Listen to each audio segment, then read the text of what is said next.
Hello guys, welcome back to Let's Talk. And my name is Wala Yotoye. I'm so excited to have you on this very particular episode because today I'm going to be talking to you about things to consider before you accept a job offer. Oh yeah, and now finally after going through thousands of applications and eventually you are the selected candidate, I know how that feels. It's as if you just won a battle and in real sense you actually did. So congratulations to you on that. But before you sign that paper and you bind yourself to that contract, what are the questions you need to ask before you accept that particular job offer? And that is what I'm going to be talking to you today about. So, the first thing you have to consider is the role, the salary and the benefits, the company's culture, the team, and what does career development looks like on this company. So these are the things that you have to consider. So today now I'm going to be breaking all of that down to you in this very particular episode. So join me along this ride. The first one is, what does success look like in this role? That's one of the first questions you need to ask the hiring manager. How do you measure success? Because half of the time I've seen people who are so excited to accept a job offer, and then at the end of the day, 6-7 months, they keep asking themselves, what am I really doing on this program? And you know the most dreadful one, when it is performance evaluation review, and then the company says you've not done enough, and you're mad. It's not technically their fault, it's more about you. Did you ask the right questions when you're about to accept the job offer? Or you're just so excited because you saw the numbers, like the salary, the benefit, looks so great that you accepted the job offer? I found myself in that position. I remember a couple of years back when I was so eager to accept a job. Me and my friends, we got hired at the same company, and we're sitting in front of human resources. They gave us the contract, the employment contract letter. We never went through all of the details, all of the legal words in those contracts. More than anything, before, the first thing we looked was, what does the salary looks like? Is it better than where I'm coming from? And the answer was yes. So we were so much excited to sign the contract. The 6-7 months into the job, we started asking the questions that we should have asked before we actually accepted the job offer. So for you not to make the same mistake, that is why we're on this podcast. And then the second thing is, how is success measured on the program?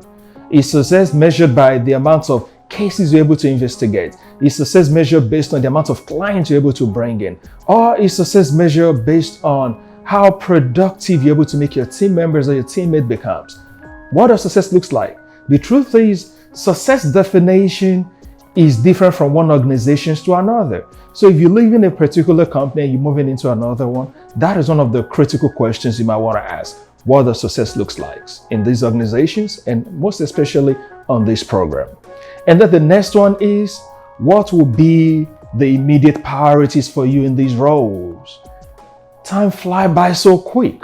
Before you know what's going on, you've spent 1 year on the program already. You spent 1 year managing the program. And then you're like, okay, was I able to do the things I'm supposed to do in the last 365 days? What are the priorities for the company?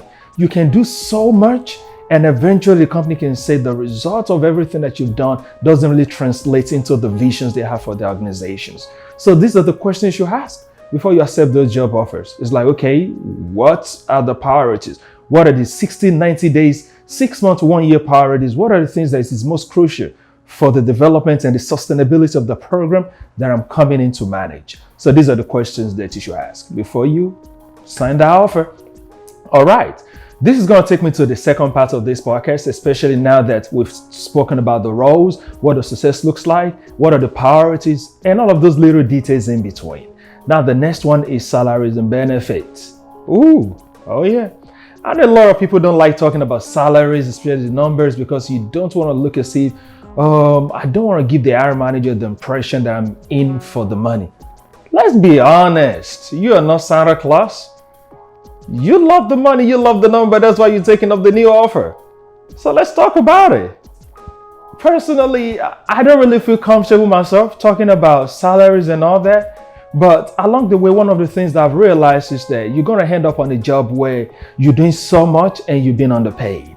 And guess what's going to happen to you? 6-7 months, 1 year into the job, especially when you hear that there are some of your colleagues who do way less than you and making more money than you.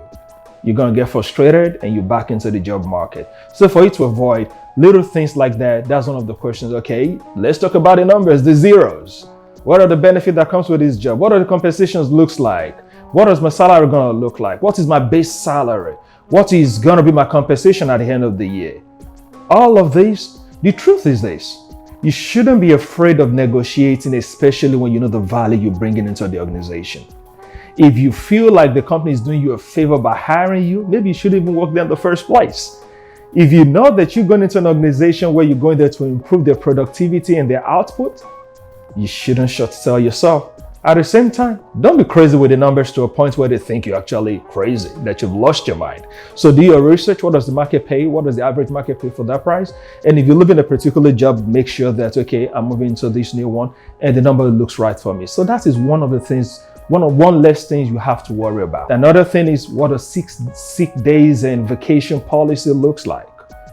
I've seen people that before you can take a vacation out of a job, you're going to spend 1 year stretch at first. So these are questions you need to ask, especially if you're someone like me who love the downtime, that they love to travel. Ask these critical questions so that you're not in for a shock. And then one of the most important one, what does the company's organization culture, what does it look like when you're talking about organization culture? Culture is very important. And one of the things we forget half of the time is that when you're in an interview, the company is not just interviewing you if you're going to be a great employee for them. You should also be interviewing the company if you're going to be a perfect fit for them. It should be a two-way traffic. Until you do that, you're always going to find yourself in the market looking for a new job, half of the time. And this is not something you want, like you really want to find yourself in. So one of the things I'm going to ask you to ask them is, okay, what does the organization culture looks like? What does promotion cycle looks like? Do you need to be a part of the Boy Scout or Boy Band club in order for you to get your promotion? Do you need to, as a woman, you need to give up maternity leave so that you can be considered for promotion? There are companies that, yeah, it's crazy, but there are companies that the moment they realize that you're pregnant, you can forget about that promotion. They're not going to put into management because what they feel is that you're going to go on maternity leave and that's going to affect the company and all of those little details here and there. So I can go on and on and on, but I bet you get the gist already. So these are some of the questions you should ask before you accept some of these job offers. And if you feel like there's anything I've not covered, please do not hesitate to leave the comment below and I'll love to respond to you. Thank you for joining me on this episode. My name is Wale Ayantoye.